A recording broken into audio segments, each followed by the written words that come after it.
بسم اللہ الرحمن الرحیم۔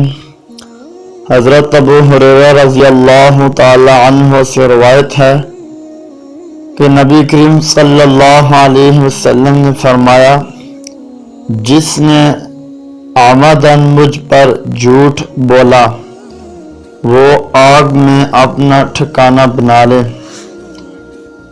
آپ صلی اللہ علیہ وسلم نے فرمایا، اللہ اس شخص کے چہرے کو تر و تازہ رکھے جس نے میرے سے جو حدیث سنی، پھر جیسی سنی ویسے آگے لوگوں تک پہنچائی۔ اچھی بات کا پھیلانا صدقہ جاریہ ہے۔ میں آپ سے یہ گزارش کروں گا، ابھی تک اگر آپ نے ویڈیو کو لائک نہیں کیا تو آپ لائک ضرور کر دیں، اور چینل کو سبسکرائب نہیں کیا تو سبسکرائب بھی ضرور کر دیں اور بیل آئیکن کو دبا لیں، اس سے کہ فیوچر میں ہماری ہر آنے والی نئی اسلامک ویڈیو کا نوٹیفیکیشن پہلے بر وقت آپ تک پہنچ سکے۔ جزاک اللہ، شکریہ۔